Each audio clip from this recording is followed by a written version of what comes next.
Buenos días, mi nombre es Damaris Ruiz, soy estudiante de la Universidad Bicentenaria de Aragua, de la Escuela de Derecho. Hoy voy a estar realizando una exposición en donde vamos a estar tratando puntos súper importantísimos sobre lo que es la materia de obligaciones, en donde vamos a hablar puntos como lo que es el incumplimiento culposo. El incumplimiento culposo, elementos objetivos, de naturaleza objetiva. Incumplimiento de la obligación, que es lo mismo que la inejecución de la obligación, artículo 1272 del Código Civil. Elementos de naturaleza subjetiva, la culpa. Levy lo define como la obligación de una confianza legítima engañada. Planiol lo define como la violación de una obligación preexistente. Clases de culpa. Según consiste en una actividad negativa de no hacer o positiva de hacer, desarrollada por el deudor. Ejemplo, la negligencia y la imprudencia. Negligencia es la culpa considerada por una abstención del deudor de no hacer, es decir, una conducta negativa. Ejemplo, usted ve a un niño en peligro y no le advierta, o si lo hace ya es demasiado tarde. La imprudencia es la realización de una actividad o conducta que no debió realizar. Ejemplo, el exceso de velocidad. Según su contenido comprende los actos intencionales, dolo del deudor, o solo los actos culposos, negligencia o imprudencia. Existen dos acepciones de término culpa, ¿verdad? Lactus sum en latín, dolo, extractus sum, culpa en latín. Comprende actos no dolorosos o intencionales. Según su graduación o su gravedad, la culpa se puede clasificar en culpa grave, que es aquella que consiste en no aportar en los negocios propios el cuidado que las personas menos cuidadosas no dejan de aportar a sus negocios, es decir, es una culpa inexcusable. La culpa leve es aquella que consiste en no aportar a los negocios de otro el cuidado de los hombres que comúnmente aportarían a sus negocios. Es decir, que la culpa leve es aquella la que no incurriría una persona normalmente cuidadosa. Y la culpa levísima consiste en no aportar el cuidado que la persona más astuta aportaría a sus negocios, es decir, una persona muy diligente o sagaz. Carácter culposo del incumplimiento.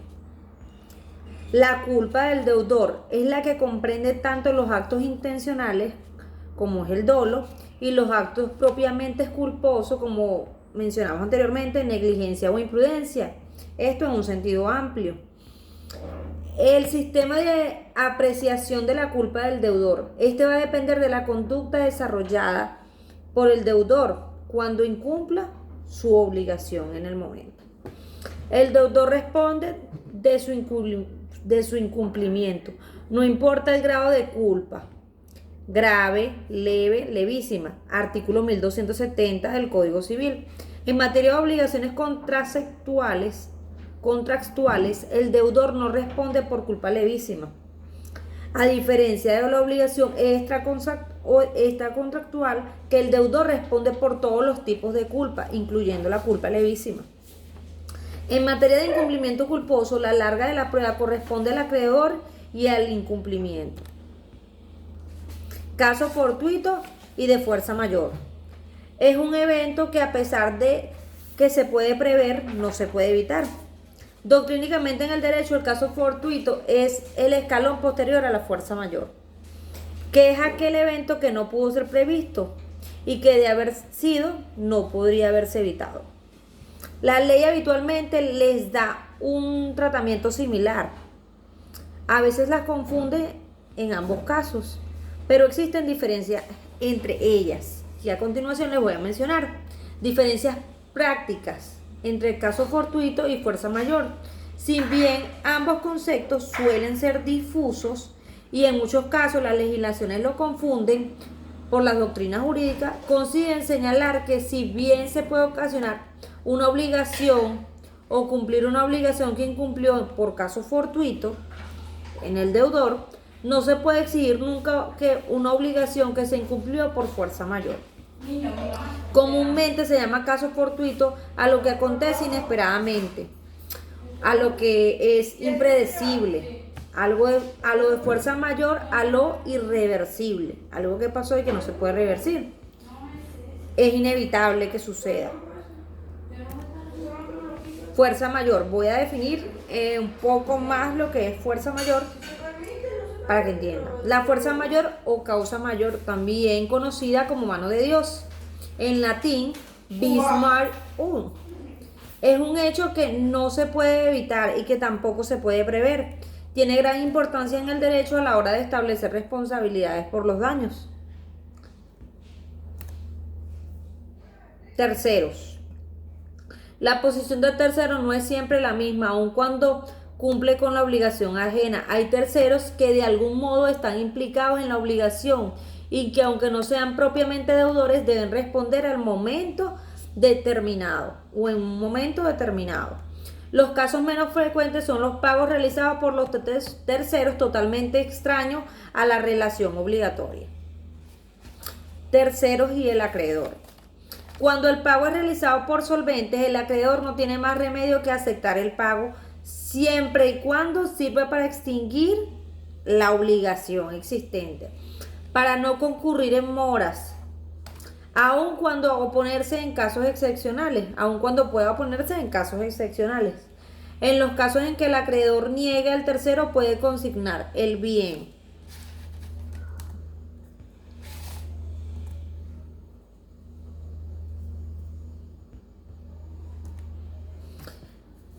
Terceros y el deudor.